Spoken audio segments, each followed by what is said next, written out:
Welcome, Legionnaires, to the Long Live the Legion podcast, where we talk about the Legion of Superheroes comic book team and break subjects down so that whether you're just out of the Legion Academy or you're a longtime veteran, you get to know the team a little bit better. I'm your co-host, Jim. I'm your co-host, Jay.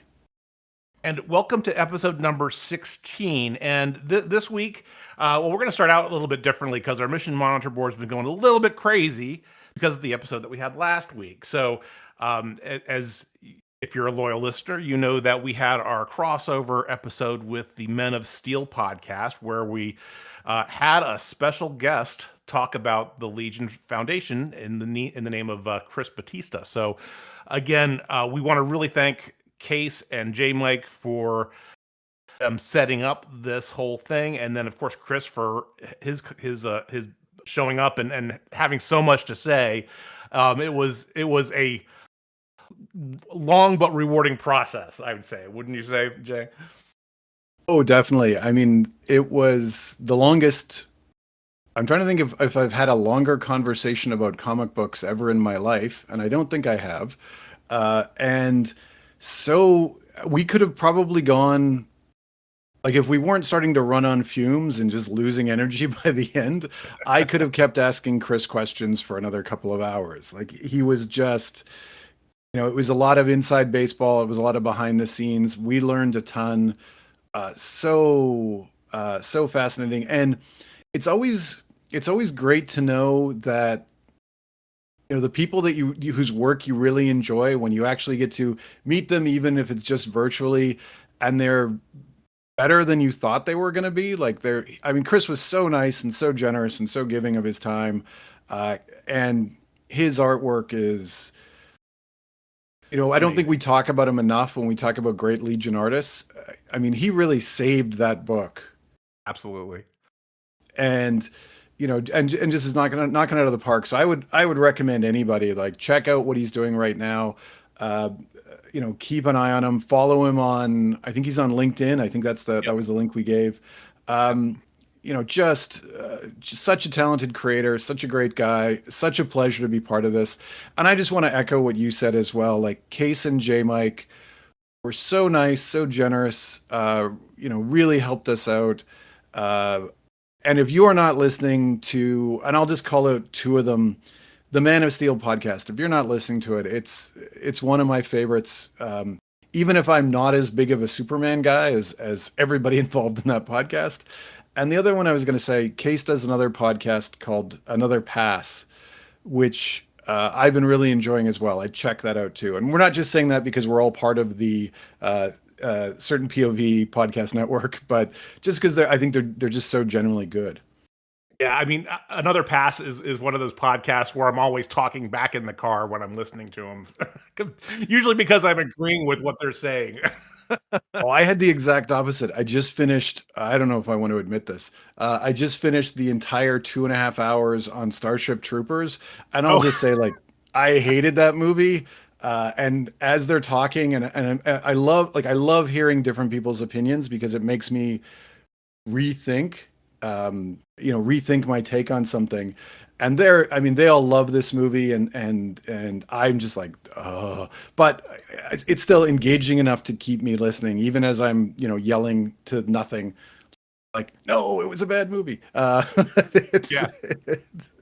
It's still great, and I can't recommend that enough. Fantastic. Well, yeah, again, thanks. It was a really great time. It was exhausting, but it was well rewarding, and like I said, I think I said this in the podcast itself. It made me actually want to go back and reread the entirety of the DNA run again, just to kind of imagine where it could have gone. Because as we finished it up, I felt like it was just a story that hadn't been finished, and it's as much as I had kind of my own challenges with that time, as I've talked about before on this podcast. I don't like seeing a story go unfinished, especially when it's something like the Legion. So it was great, and thanks again for J Mike and Case, and especially Chris for jumping in and having a great conversation. So let's move on with what we wanted to talk about today. So what did we want to talk about today, Jay? Today we are going to focus on the first the first member or the first new member of the Legion after the original Trinity, Triplicate Girl. So we're going to focus on Luornu Durgo, and I guarantee I'm going to mispronounce her name at least 20 times during this podcast, but I will try my best. So we're going to spend a ton of time talking about whether it's you want to refer to her as Triplicate Girl or Duo Damsel or Triad, or I just learned this during the research, Una. Yeah.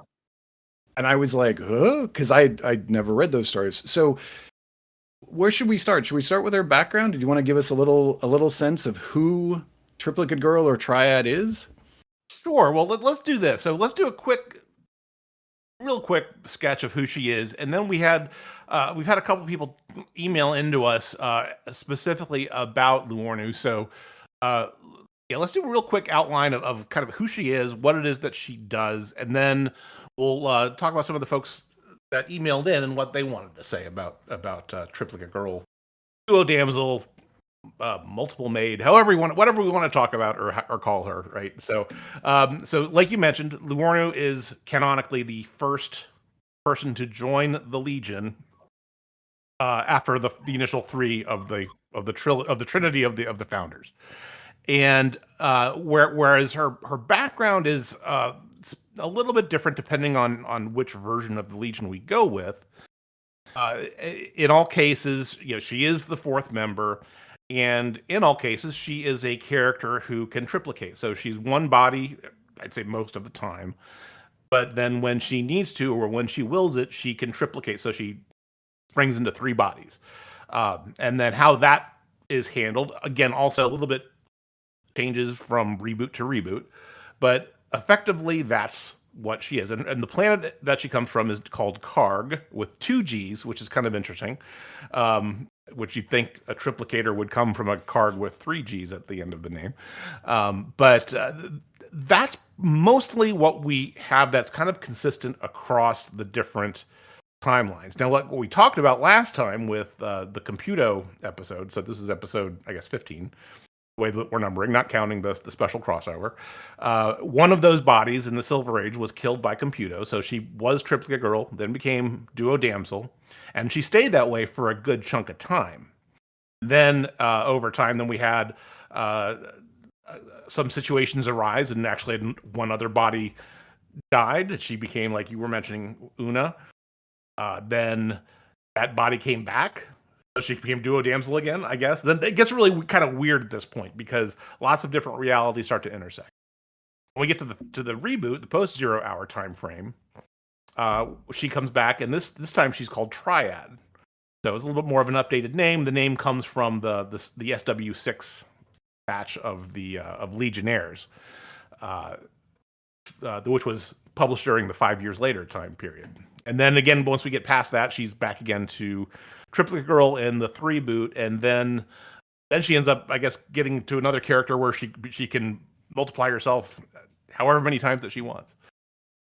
Yeah, it's so. I mean, at her heart, right? At the heart of the character is she can split into, and we'll just say 3. I know in 3 boot they kind of said she could split into multiples, but let's just go with the 3. She comes from Karg, and I'd say the other canonical bit about her that I think has been true in almost every version is her connection with Bouncing Boy.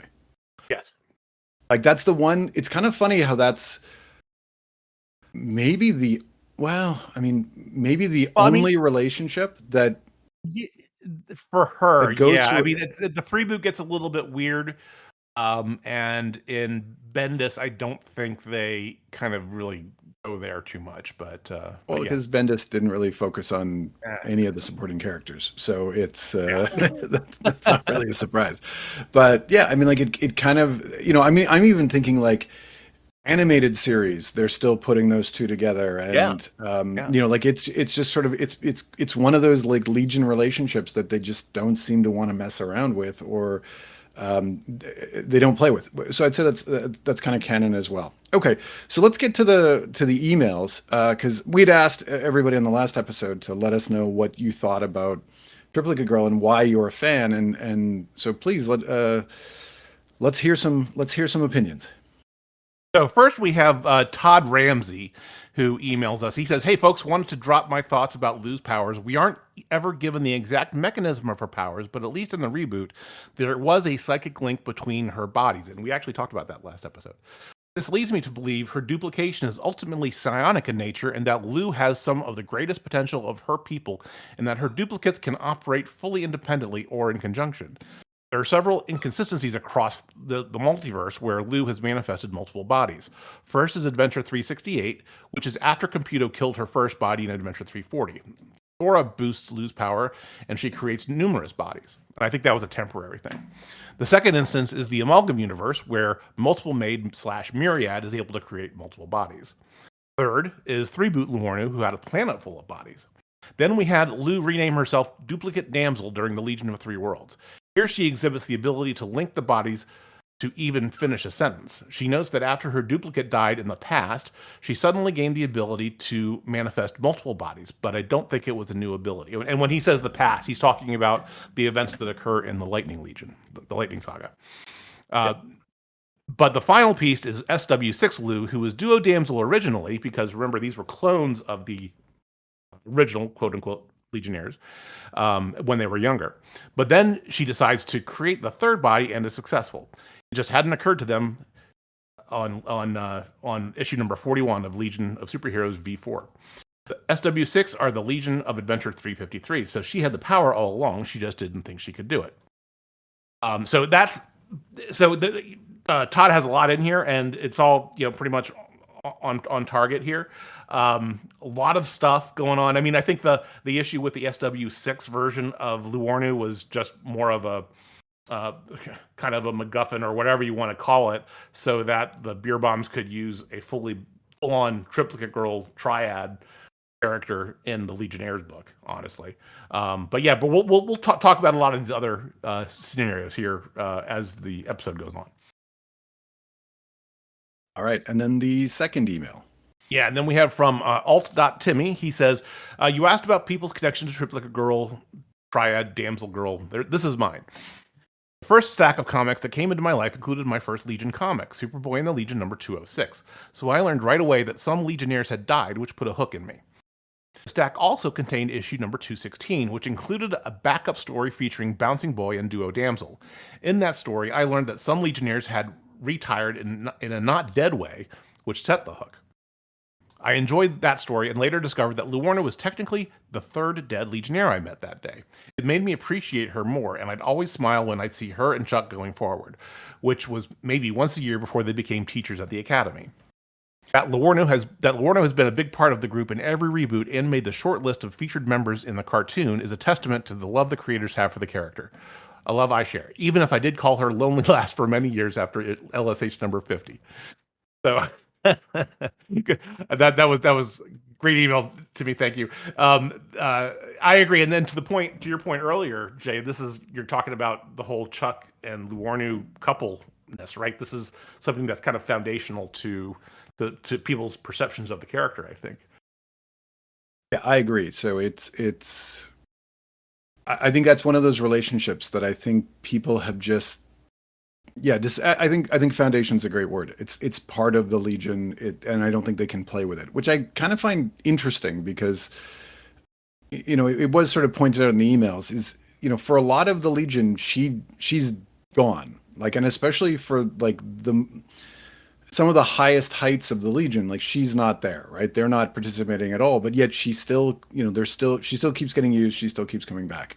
Before we get into her history and before we talk about all these different versions, I really wanted to sort of deep dive into something, and that's her powers. And they kind of came up a little bit. So we talk about all this, we talk about this all the time, how this podcast is essentially two people having serious discussions about things that are kind of not as important as you might think in the world today.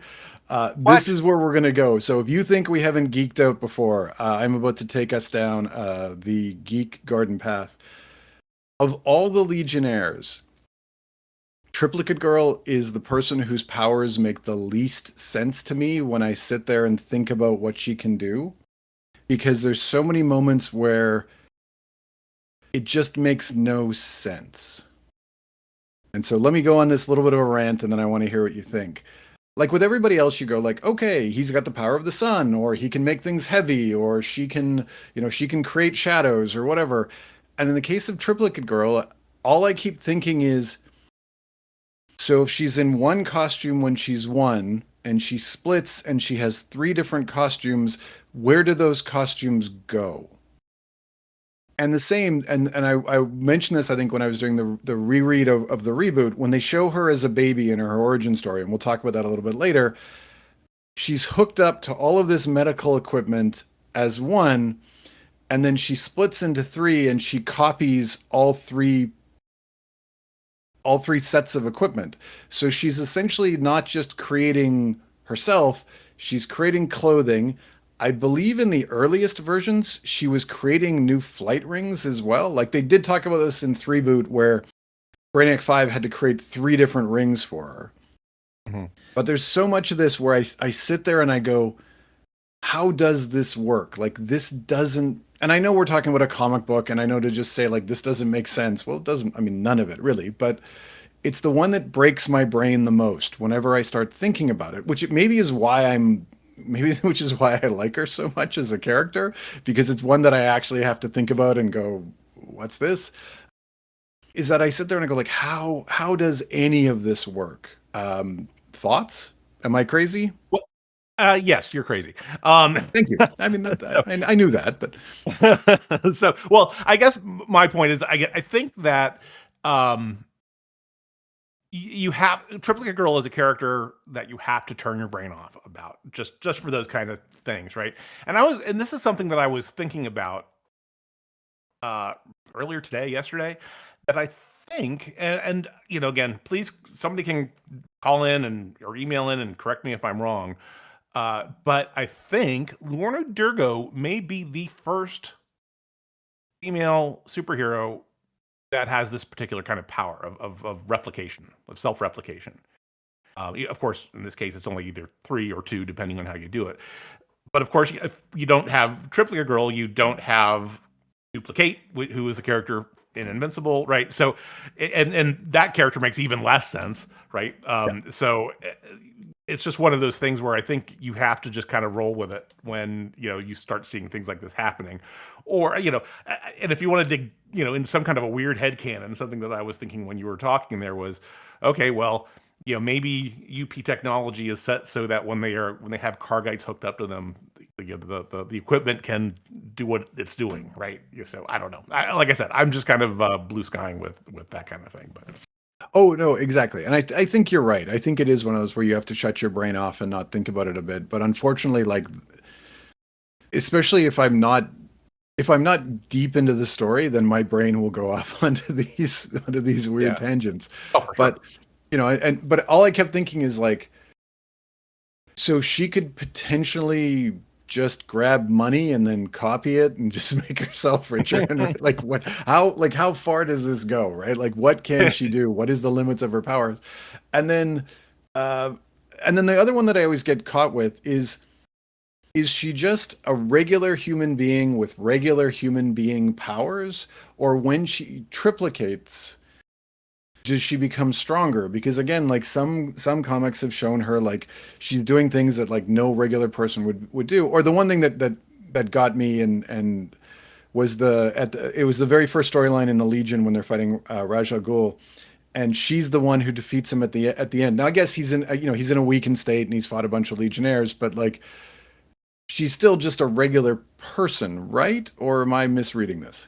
No, that's effectively right. I mean, the only power that Cargites have is to triplicate, and uh, so she's basically whoever any given Cargite, they have their own talents, right? In Luornu's case, in the reboot specifically, she has there's this martial arts that they call Tri-Jitsu, and that's what she's a specialist in. And so I had no problem with that particular scene from the Legion with Raish for that specific reason. It's where it gets weird is if they do show you with weird superpowers or just this kind of stuff that comes out of nowhere, like we talked about with Computo, right? With the whole psychic link that just kind of came out of nowhere between Yeah. the 3 bodies, right? That's Yeah, and that's one of those where it's just one of those, we needed this to happen for this Yeah. twist, so we're just going to throw this in even though we've never seen it before. Yeah, exactly. So, all right, so sort of a deep dive, and I'm just going to apologize. It's just I just had to do that rant. By the way, I will just tell everybody the second Legion of Superhero whose powers confuse me the most is Matter Eater Lad, and when we get to him, the rant will be even bigger. Just to prepare everybody for where we're going with that. All right, because I'll just start with that. He's Oh, got to lovely. be stronger than Superboy. If he can chew through Intertron, he's got to be stronger than Superboy. Like, or At his least his mouth stomach is is. At least his right, stomach or is. his mouth has to be. How else can he? Anyways, we won't talk about it now. But that's my rant for later on. All right. I wanted to start with sort of when you think of Triplicate Girl, when you think of Triad or whatever, what would you say are her best moments or the moments that really stand out for you? Oh, there's actually surprisingly many, right? Um, so I guess she started well, just a bit to make things at the very beginning. She was introduced in Action Comics number 276. And Jerry Siegel and Jim Mooney were the creators, so I want to give them credit where credit's due. Um, but as I think about the character, I think about obviously the moment where we talked about last episode where Computo kills one of the bodies. Right, that's probably the prime thing that I would remember.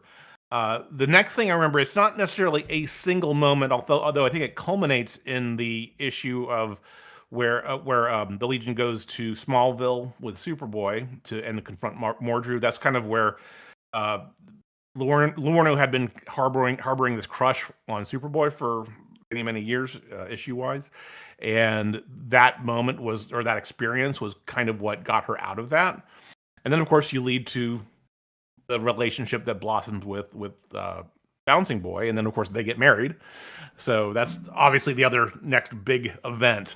And then after that, it's for me after that, the next big moments come in the reboot and the three boot respectively, because when you get to the reboot Legion, they really flesh out her backstory quite a bit, where they talk about Karg being this very kind of repressive society where triplicates who uh, have different personalities are kind of taught to conform so that everybody is the same. When you triplicate, you have just kind of the same personality, just in three different people.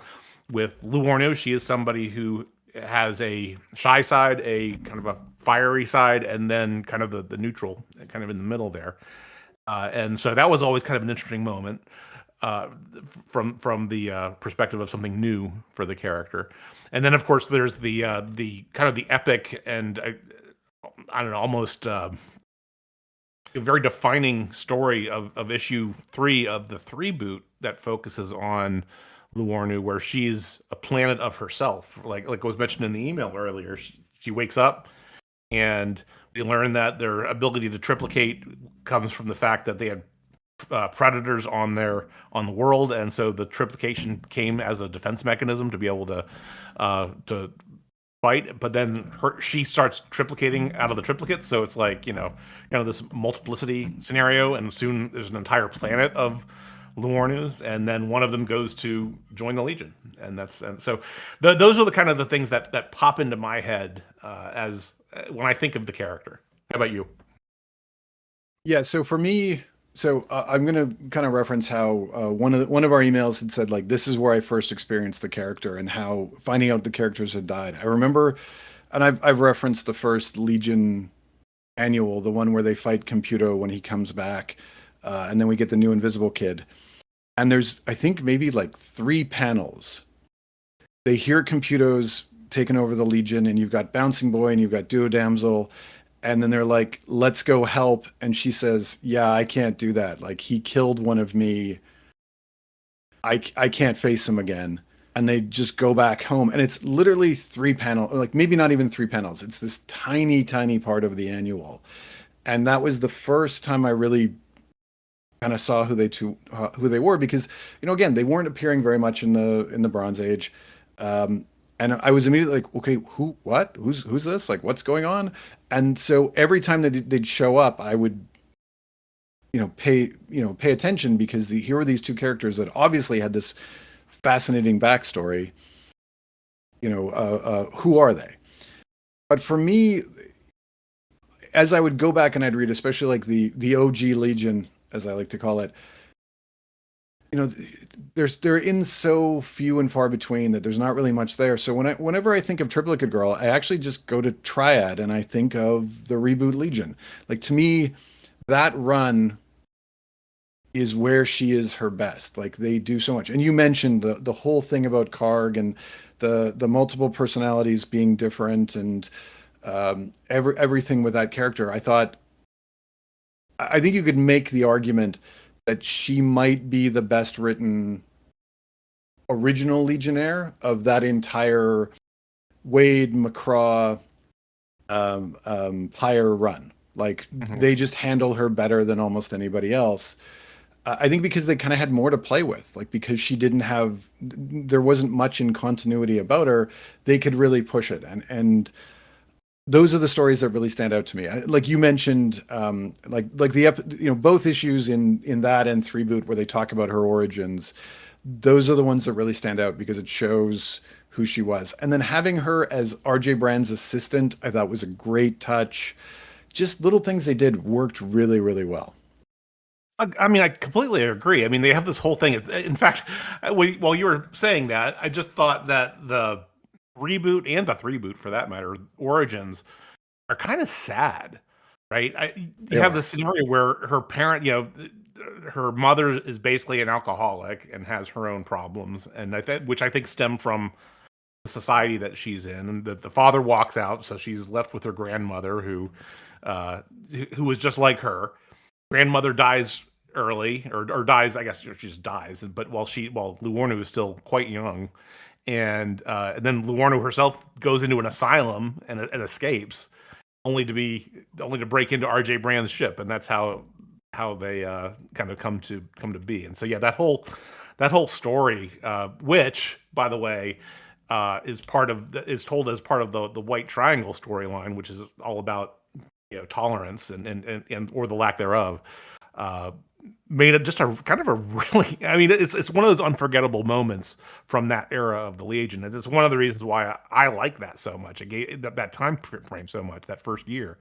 It gave so much just real depth to some of these characters, like you said, some of these characters that hadn't been given it before. Yeah. Yeah, it's kind of funny, like you mentioned, when she goes back and in the old one, when she's fighting Mordru and she gets over her crush to Superboy, like, you could argue that that's the most character development she got up until she and Bouncing Boy start dating. Like, Right. they did so little with her before that, and she's kind of this cipher that no and I think that's kind of why so many people would latch on to some stories where they should actually get some focus, because it was so rare to see it.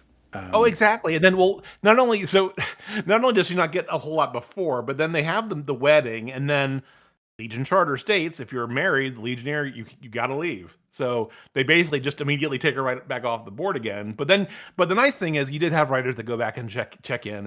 And I think we'll probably talk about this next episode. But there's this one story where they meet the space genie, oh right? yeah, Which is yeah, that's a classic. It's one of the ones that I really like from that time frame, as cheesy as it is. yeah. But then Chuck, and in order to keep them around and have them kind of come back periodically, Chuck and Lou become the Legion Academy. I guess, what do you call commandants? I guess, what do you call the leader of an academy?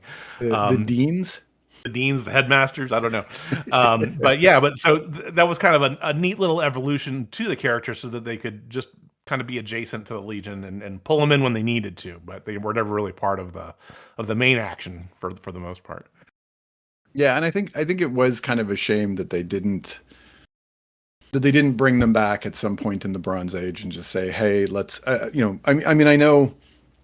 uh, I know that neither of them were really popular back in the late '60s, early '70s. Like, I've been reading through some of those old what was the old fanzines from the Legion, and they actually had polls like, who do you think should stop being a Legionnaire?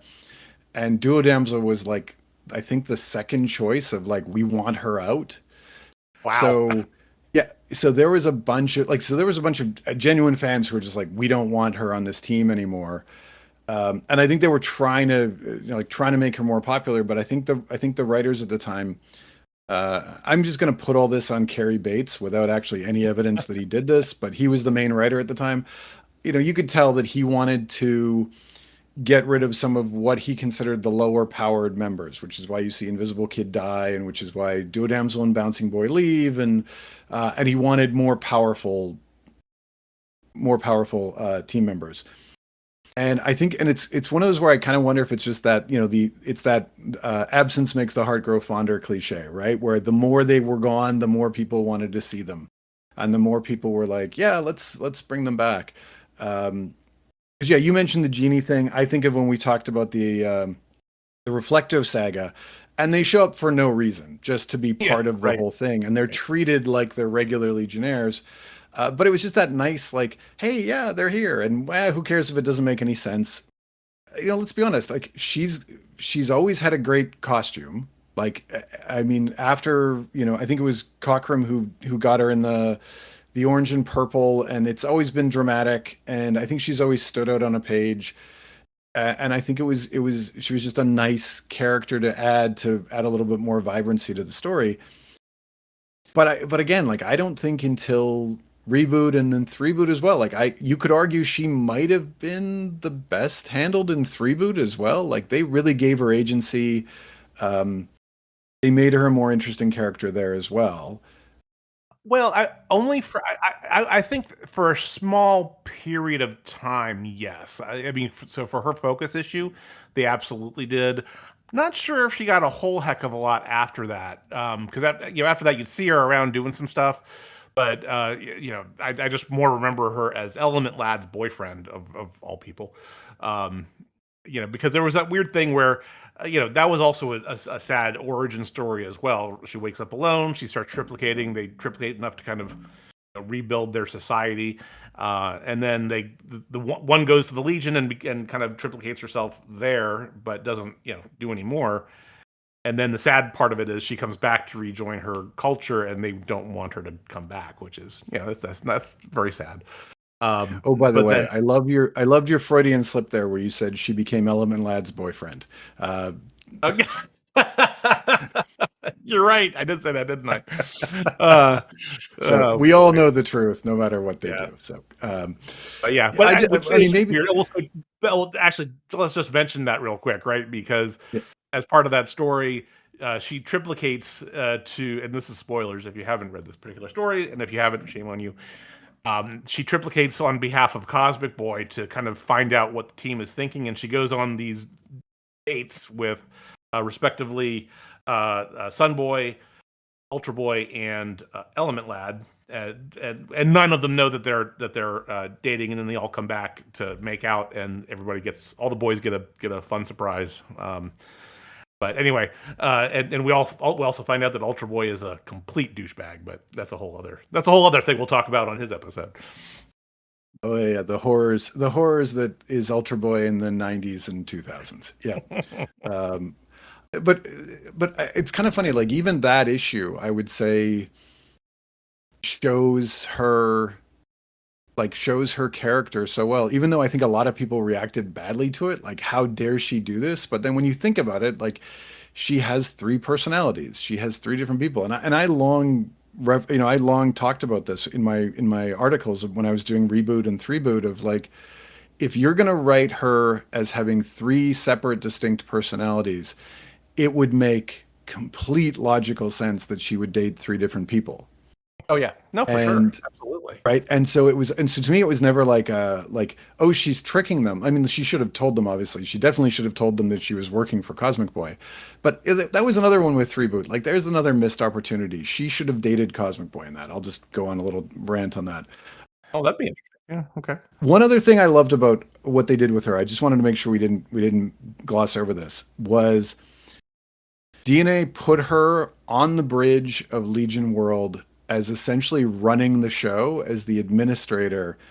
And as much as I still wanted her out during the action, I really liked that of her, like the boss, like her running stuff, her, Brand's assistant, the person who understood how to get things done. I thought that was a great touch as well. It's really a sign, I think, of all the Legionnaires. You can really look at Triplicate Girl or Triad or Lou or whatever you want to call her and say she is the shining example of when a writer wants to do good by a character. It doesn't matter who the character is. It doesn't matter what the power set is. It doesn't matter the background. They can do it. Like a good writer, when they want to do this, they can do it. Because when she's got writers who want to handle her well, she's key. Like she's one of the best.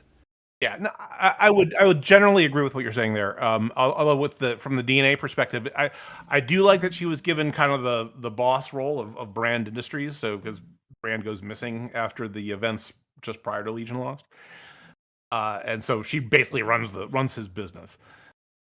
My only problem was, I mean, we get a really great episode with her, I think, on the first issue of Legion Worlds, and then the first couple issues of the Legion. That you don't really see her much again, except for like she goes in and kicks Rach's ass, at the end of that particular storyline. But you don't really see her too much, which is kind of disappointing, I guess.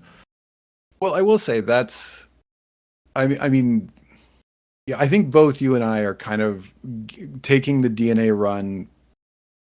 We're viewing it with much more favorable lenses, especially after the last episode that got aired, the big chat with Chris Batista. Understanding where they were coming from and understanding where they were going, and not just, I mean, you don't have as much snark as I do, but I have enough snark on some of those. But I mean, if you could say they had a fatal flaw, and it's not just them, I think most Legion writers have this. It's handling that cast, right? It's keeping everybody, and it's actually funny. I was listening to a podcast this week, and they were talking to Devin Grayson, and they were asking her, like, how did she learn how to write team books? And she basically said, I went to Paul Levitz. Like I called up Paul Levitz, and I said, how do you do this? And I think this is another example of, like, writers struggle with a 22, 24 person roster. Like and unfortunately, like, Triplicate Girl suffered from that, or Triad suffered from that. I'm going to keep getting this wrong in all of the books. It's all the same. The same characters. Okay. So we've kind of leaned into this, and I'm now just going to call it out, actually. So we talked about the good stuff, and we talked about what we like about her. What didn't work, or what were some things that you have problems with, or didn't enjoy of the Triplicate Girl experience? Well, the one thing that really sticks out in my mind, so there's a moment, and this is regarding the reboot Legion, and this is after post Legion of Superheroes V4 issue number 100, where everybody's back together in the future again. There is this storyline where it's like, well, ever since they come back, Triad is one of the characters. Remember, we talked about her in the Computo episode, where she's partly taken over by Computo, or is taken over by Computo, prior to that story's conclusion.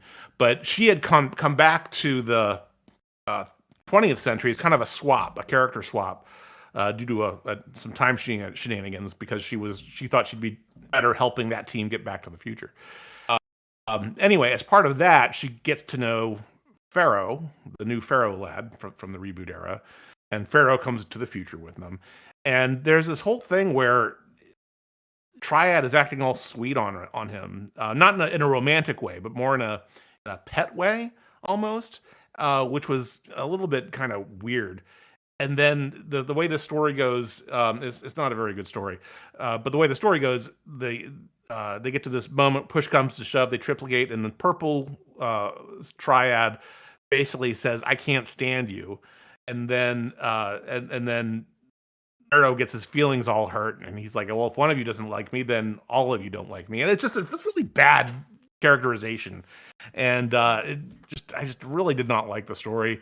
And that moment really stands out as her not coming across very well, which I didn't really like, because I like the character most of the time anyway. So yeah, I guess that's the one that sticks out for me. How about you?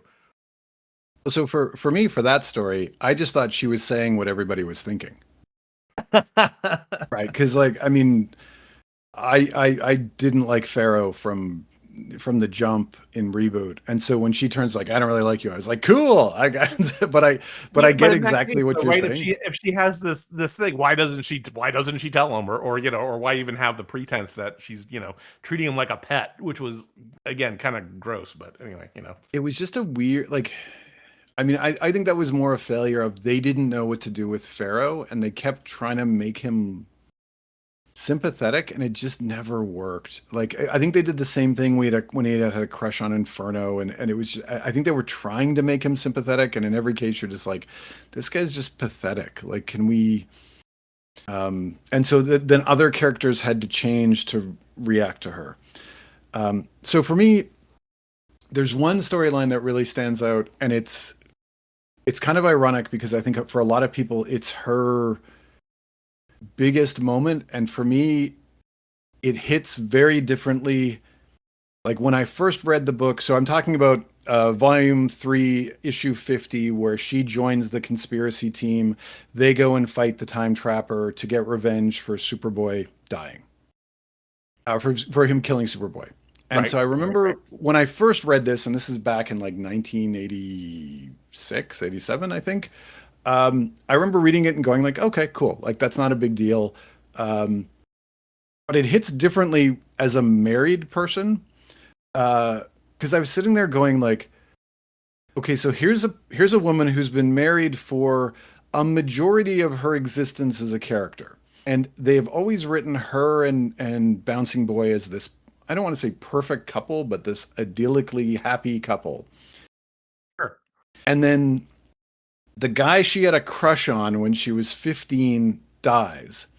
And she's basically willing to throw away her marriage, risk her life, and not tell her husband what she's doing and possibly and just to get revenge on this guy who never was interested in her, never wanted to date her. And I think reading it as a married person I was just like, oh my god, like I can't think of a worse thing you could do to your partner. Like if I'm Bouncing Boy, I don't know how you come back from that. Like do you just look at your wife and go like, yeah, we're not married anymore? Like this is insane. Like you obviously still love this guy.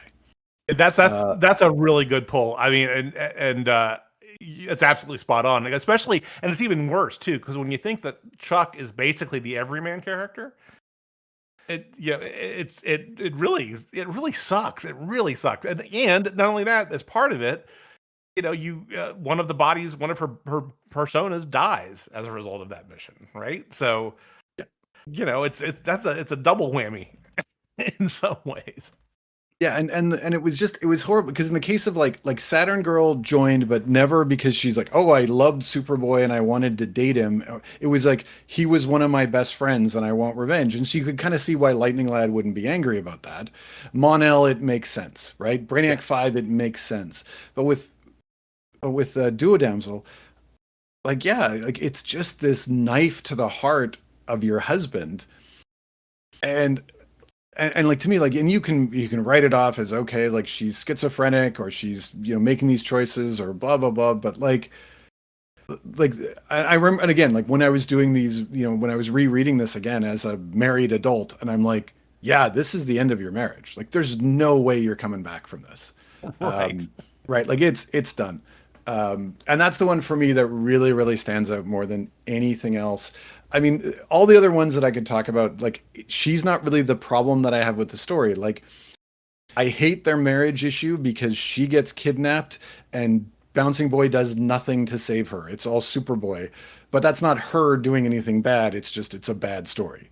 Right. Right. And like and there's parts of I think there's a couple like you mentioned with the reboot. Like I don't really blame her. I blame the writer going, I got to do something to make Pharaoh sympathetic. But with every other case, like yeah, I mean she's kind of consistently been written as this very strong, um, very able woman who, even though like her powers can be viewed as kind of weak and kind of nothing, I mean she's awesome in the espionage squad and she's awesome on these separate missions and she takes charge when she needs to and so I don't have a lot of things to hack about what I've read with her. It's just that one story that gets me. I can see that absolutely. Now, the one thing I did want to call out, and I wanted to make sure I didn't forget, which is to me the I don't want to say funniest thing, but like when you're reading those old Carrie Bates, Dave Cockrum, Mike Grell, like when Bouncing Boy is talking about his girlfriend, then wife, being able to split into two bodies, and they're about as subtle as a brick through the window of that they're essentially talking about like a menage a trois with the same person. Um, it's early 70s, just that it's craziest. Oh, And I just find those hilarious to read because like no kid got any of this. Like it's just flying over their heads. And the guys who are writing and drawing this are all in their early 20s, and they're just like giggling, going like, "Yep, like Chuck's gonna have fun tonight." And it's like, yeah, I mean, yeah, because seriously, I mean, well, yeah, anybody who's a teenager is probably already sex obsessed, and if you're past the teenage years, you're probably still sex obsessed. But either way, you're regardless of where you sit on that sexuality spectrum, that's probably crossing your mind when you see a character like Triplicate Girl, and, and it's I mean, I think in fact, they directly, again, not directly the Legion, but if you read or watch Invincible, there's a scene with Duplicate that where they go there, yep, and so yeah, of course, you're going to think that. yep. No, I just wanted to make sure I called that out because it was one of Yeah, those that I remember, and again, I'll just say this. I remember reading those comics when I was a kid and didn't get any of the jokes, and then later on reading them and going, "Oh, okay, yeah, I get where this is going." yeah, So, yeah. Well, I mean, and it was, obviously, we've talked about the shooter character breakdown that he did for the Interlac magazine back in the '70s. Of course, he goes there, but to be fair, he goes there about sex with every character that he talks about. So it's not like she's exactly. special in that regard, but he goes where you'd expect him to go with it. Okay. I'm trying to think is there anything else we want to talk about when it comes to? Well, there's one other thing. Well, I guess two other things. So the role that she plays in the Legion. So you talked about how she's kind of the core of kind of that management. At least in the reboot, she was kind of that manager person because she can split into three people. She can, and which obviously lets you cover a lot of ground as whether you're administrator, whether you're running a bridge, what have you. But the other thing too that's important, I think, to mention, and you briefly touched on it. We didn't really talk about it a whole lot, but she is one of the members of the espionage squad, and that's it's one of the cool things about the Legion, right? We haven't talked about the espionage squad a whole heck of a lot, but it's I guess it's a group of the quote unquote lower powered members that would use more subterfuge and stealth to accomplish a mission versus just brute force. So Triplicate Girl as being somebody who could triplicate. That's kind of a cool power to have to be in two places at once for that kind of mission. So we just want to make sure we pointed that out too. So since you mentioned that, since you brought that up, let's actually kind of go there for a minute or two. For anybody who's listening who doesn't know what we're talking about with the espionage squad, and you're right, like we could probably do an episode on this. So when you think of the espionage squad, so I'm going, it's Chameleon Boy, it's Invisible Kid, it's Phantom Girl, it's Triplicate Girl, it's Shrinking Violet. Who am I missing? I think that's it. I think that's Okay. the main list. I'm sure I'm forgetting somebody, but I feel like I'm forgetting somebody. But I think that's the main list. Okay, so I think great point of it's the lowered powered members, like it's not the people who are going to blow up planets or anything. It's the sneakier ones.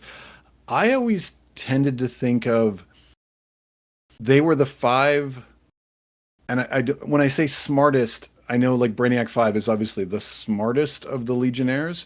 So maybe a better way of putting it is they're the five most intelligent, uh, in that like they think their way around problems maybe better than anybody else. And again, I know everybody's going to immediately email and say, "No, what about this guy? What about this guy?" But or maybe the most creative with using their powers might be another way of putting it. So I always thought that was what was great about them is that none of them were going to make dumb mistakes as members of the espionage squad. Does that work, or am I I think. just out on a limb here? No, I mean, I think there you could make a good point to that. I think they're certainly going to be using their powers a little bit more of a crafty way for sure. Yeah.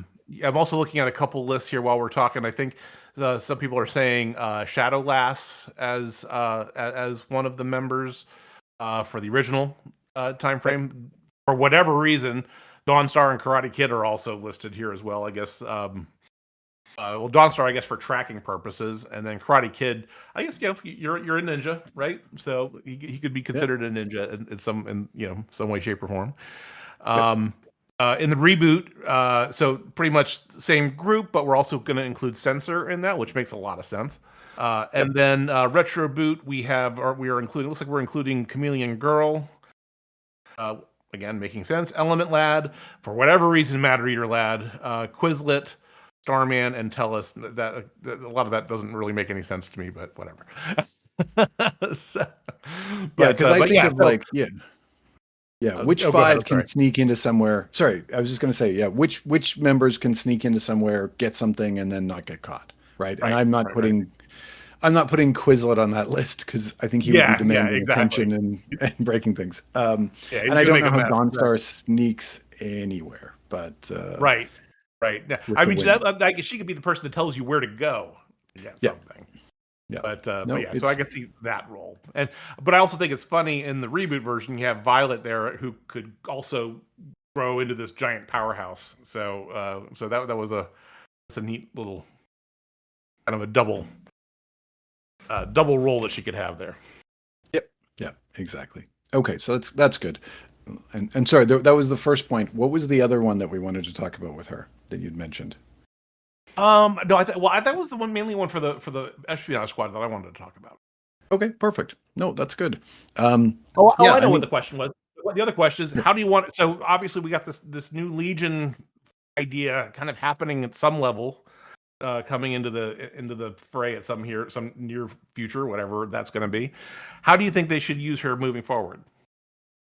so I mean, we talked about this when we talked about Saturn Girl, right? So like we start off with she's got to be with Bouncing Boy. Like let's just put that storyline to kind of to rest. And I actually would love to see like just have them as like the serious relationship that you can kind of I don't want to say the boring married couple, but like somebody who's looking a little bit different. I I think I would use her in a very strong leadership role. Like, so she's in the espionage squad. I think, as a deputy leader, I think she was very, very successful. I think you keep her, splitting into three. I think like you make sure that her powers are very clearly defined. So it's like, like I'd love to see scenes with her training with Karate Kid as like the two non-superpowered fighters, like kind of elevate that element of her, like really lean into the Tri-Jitsu as well. But yeah, I mean, I think she's got to be in the Legion. Like there's zero point in pulling Legionnaires out because they get married or because of a relationship. Like just have her there. And again, like we talked about this when we talked about the animated show, she's probably one of their most recognizable characters. I mean, she's in that. She's also in that. I'm going to say Supergirl movie, but I know it was Supergirl in the Legion. Um, she's in like so people outside of comics know her. I think you've got to keep her there. Yeah. Well, so here's my question. I think you answered the question, but you'd rather see her just as a triplicator versus a kind of a duplicate damsel that could make however many copies of herself. See, because the thing is, I think when you get to the multiple copies, then you're just doing Jamie Madrox, and I don't think I think they've done so much with him and done it so well in Marvel. You're just going to end up kind of copying that. Um, I think three is great. I think you can do a lot. Like you're setting yourself limitations with the character, right? Uh, and I'd rather just go three. And I because again, like if you immediately go to two, you're asking you're I'm going to say you're creating problems as a character that I don't think you need to have, if that makes sense. I'd rather like bring her back to the original. Like, call her if you're going to go with old school, call her Triplicate Girl, stick with that, keep with the same designs that we've seen in the same colors, the same color patterns. Um, but yeah, I mean, I would rather do that than have her be able to go like to be able to just keep replicating. Well, I 3 is just a rambled a magic bit. number, Sorry. so, you know, Yeah, I would it say is. that. But I guess my point, and I agree with you, and I think my point is really around the fact that I think when you get to somebody who can make unlimited copies of themselves, you get to either a period from a story perspective where you don't have to worry about the problem because you can solve the problem with overwhelming force, and and it's just a matter of scale, or it's going to be just a bloodbath, right? And the character's there just to serve as this massive punching bag at scale, kind of like what Duplicate is in Invincible, basically, right? It's, that Yeah, character and is effectively there just as fodder, as cannon fodder. exactly. And if you only have three, losing one is critical, right? If you Right, have 1,000, losing one means nothing. exactly. Yeah, yeah, I agree with that. That's a good point. So, but yeah, I think she's got to be there. I think she's got to be part of this. And I think all the writers know that. Like I think she's become so elevated as a character through all the different media that she's been in, and even in certain crossovers, right? Like, Mhm. like I'd mentioned her Una character as well, and that came like post Lightning Saga, and I believe it's Countdown to Final Crisis. I think that's the series that she shows up in. She and Well, Karate Kid show up. Well, yeah, I think I think the Una moniker started in 5 years later, but then they Yep. actually used it. I want, and this is, I don't know how far down the road you are with Lightning Saga, but I want to say that she used it there because she was like, one of me is in the 31st century, one of me is here, so therefore I'm Una. I can't replicate, so just call me Una or Yeah. something like that. Okay. Could they also standardize like whether she has to rejoin or whether she doesn't? Like, I would just like that to be at least figured out so we're not kind of jumping back and forth. Yeah, it's all over the place. Yeah, because Yep. and that's the Well, thing. Like with every different reboot, who knows? So yeah, exactly. And then, so speaking of other reboots, I do want to touch on the Bendis one, more because of the character design versus the writing, because I don't feel like there was much done from the character writing wise. But the character itself had an interesting look, which was, kind of I guess, kind of a comic book coloring in joke, I guess, right? You had the cyan, yellow, magenta versions of the character when she was split up. yeah, I mean, that was yeah, it was what. that was an interesting look. Let's put it that way. Yeah, I mean, like I think we've said this before. Like I do, for whatever we say about when, it's kind of sad that we keep just saying the Bendis boot, and we never say like there was also a guy named Ryan Sook who did an amazing job redesigning all of these characters, whether you liked it or not. And I thought, at least he made her distinct and she stood out, and it was a different look.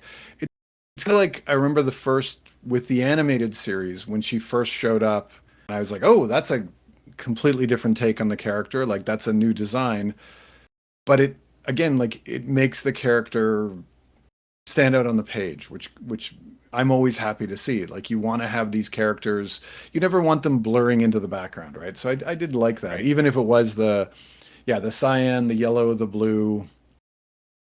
Like okay, it's an in joke, but she had the it was goggles or glasses, right? My Yeah. memory. Yeah. Like, yeah. Yeah, Yep. Goggles. I mean, it was a nice, distinct look for the character. I mean, unfortunately, they didn't do much with her, but it was, yeah. I mean, Brian Sook was, hitting on all cylinders with the Yeah. character No, designs, for and sure. that was For I sure. thought that was another one. So yeah, it was the I, same. Like even that Supergirl animated movie that I mentioned. Like I thought that her design in that was good. I mean, artists seem to like drawing three of the same people. It just so makes it easier, Absolutely. maybe. Yeah. So it's good. Yeah. So for you, like, how would you want to see her used moving forward? Was there anything that I missed that you would want to add, or No, was I off base? no, I don't think so. I think, I tend to agree with what you're saying there. I mean, as long as she's not, well, here's an interesting take, and I don't know, and I'm not sure how I feel specifically about this yet. because one of the things that we talked about was the fact that she and Chuck are the leaders of the Legion Academy that train the new Legionnaires, right, or the Legionnaire prospects. If one of the things that's been kind of bandied about is the fact that whatever comes from a Legion, whenever it comes back, is going to be something that fans of all different routes should be happy with, whatever the hell that means. We don't know what that means yet.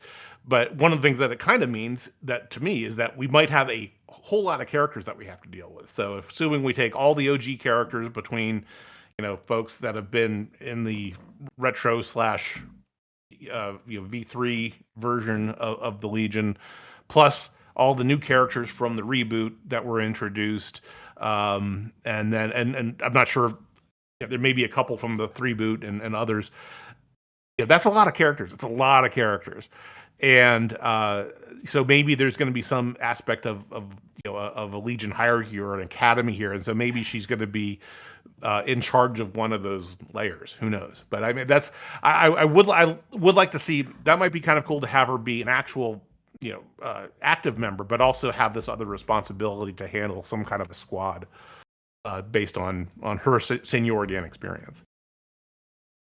Yeah, I mean, I've thrown the idea around. I mean, I know I'm not saying this is what they're going to do, but I mean, I've thrown the idea around of the Legion actually having groups within the Legion that handle different problems, right? So you have like a diplomatic group, and you have the espionage group, and you have the scientific group. So like they're, or the exploratory group or whatever, and that's a way to handle all of these characters, because you can say like, okay, we need the espionage squad to come in, and then if she's the leader of that, then we get to see her in that leadership role, that we get to use her.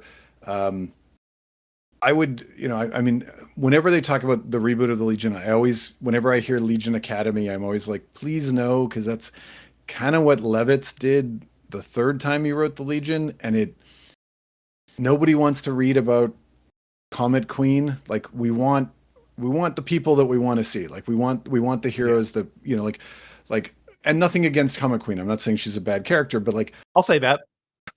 Okay. I'm trying to be nice.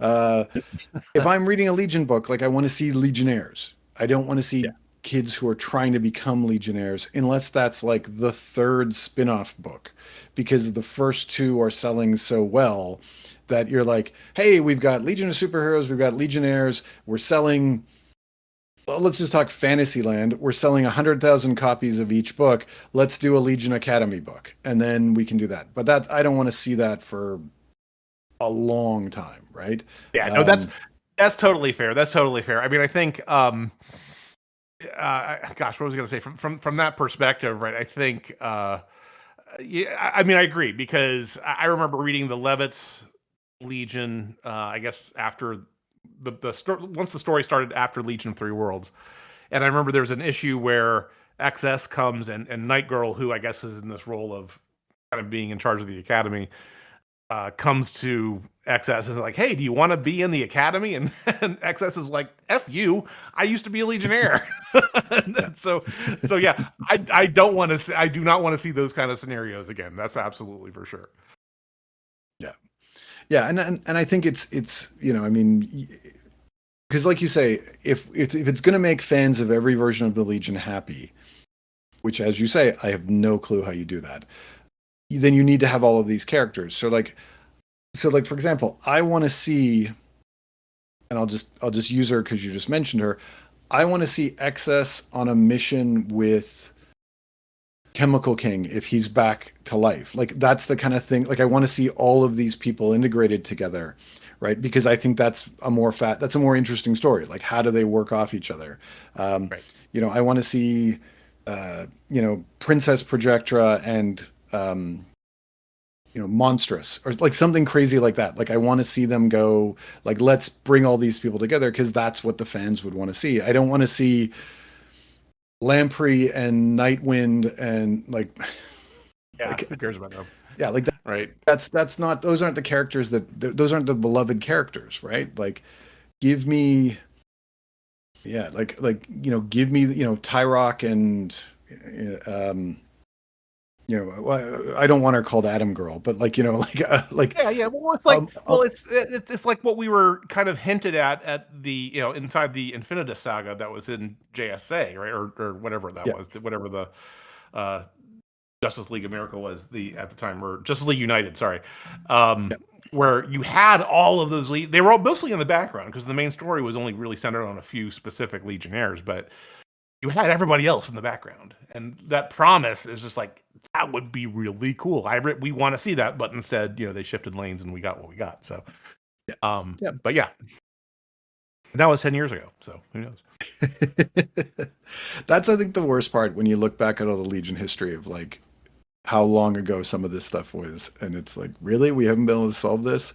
So that's why I'm being so cautiously optimistic, and I'm just like, please, can we just please have a good Legion? Like, just come on, come on, DC. All right, Anyway, I think just we've. as a small side thing, as we wind this episode down, my Yep. daughter's dog came in shredding at issue 125 of Legion of Superheroes. So that was sitting on the floor.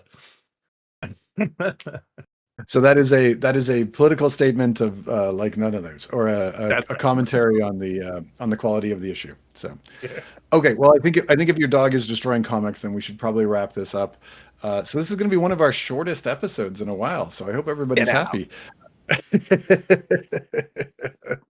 And we did all So and we did all the email at the beginning of the episode. So exactly. work's Exactly. So done. emails are taken care of. So let's just do a really quick next episode. We are going to dive into the Bronze Age. So we did the Silver Age episode a while ago where we looked up until I think it was late 60s, early 70s. For the next episode, we're basically going to start when the Legion takes over the Superboy book. So we get early Dave Cockrum, early Mike Grell, and we're going to run until Superboy issue 283. So basically, we're going to go until the issue before Levitz takes over for his second run. So we're going to talk Earth War. We're going to talk about Bouncing Boy and Damsel against the Space Genie. We won't talk a lot about Reflecto because we already did. We talk about Reflecto again? That we'll do it very quickly. So, and then we will. So we're going to talk about what I sort of call the forgotten era of the Legion. So if you want to read ahead, this is the stuff you want to read. What's the big omnibus that you're going to read to get ready for this? I'm going to start. So I got a copy of Zap Goes the Legion, which starts at the end of the Silver Age, but then also goes into the beginning of the Bronze. So I'm really interested to read that because there's several stories I don't have. Then I'm going to be jumping into. Let me turn around here. So there's a couple of omnis for Superboy and the Legion that take a lot of that stuff. That include things like the wedding issue of Lightning Lad and Saturn Girl and other things that you were just talking about. Right. So that's good. Whereas I will be going back through the back issues and the long boxes. So because you're smart enough to replace or to have all the trades, and I still have the the space taking up long boxes, but it'll be all good. Okay, so we're I gonna have go with some, that. but it's not. I try to look like a distinguished person and have books on my shelf, and it doesn't work. I'm not distinguished. I've given up trying to look distinguished, so that's much to my wife's chagrin. I don't try that anymore. All right, so where can everybody find you online? All right, so I have my Legion reviews at jimboslegion.blogspot.com, where I try to post one comic a week that is somehow Legion related. It's been really busy on my end the last month or two, so that's not really happened. Although my last review was the Superman issue number 28, the Legion of Darkseid Part 1. The part 2 is coming out, I guess, next week as we record this. So I'll probably be doing a review of that next week as well. So you can find me personally on Blue Sky at jimbofett.bsky.social, on Reddit at jimbofett87, and on Discord as Jimbo Fett on the Legion Fan Club Discord. How about you? Perfect. So I took a little bit of break over the summer, but I'm back. As we're recording, I am working on the Lightning Saga. So you can find all of my articles at jmlonglivethelegion.blogspot.com. You can find me at Blue Sky at jmckernan.bsky.social. If you want to find me either on Reddit or on Discord, I go by Drake Burrows. And I will say this, if you have not done this yet, please add us, the Long Live the Legion podcast on Blue Sky, and the address for that is longlivethelegion.bsky.social, or you can also send us an email and tell us what you think at longlivethelegion2025@gmail.com. So perfect. until And we next love to hear time, from you. oh, go ahead. I'm sorry. Go ahead there. Sorry, I was just going to say, and we love to hear from you on any of these. So please come and join, and please come and join the Legion fan club on Discord as well. It is awesome, and we've added a bunch of members from this, and glad to see you. Sorry. Oh, and it's really good too. People are like having great conversations, sharing their art, which is awesome. Whether it's stuff that they make themselves or if they purchased something at a con or something like that, it's been just really cool to see people sharing. Yeah, it has been awesome. So, and I think that's it for this week. So as we said, next episode, we're going to talk about Bronze Age Legion. Is there anything else that the fans need to know? Well, I think we're good. So until next time, we're going to shut down the Legion monitor board, the mission monitor board, and we will talk to you next time. Long live the Legion. Long live the Legion.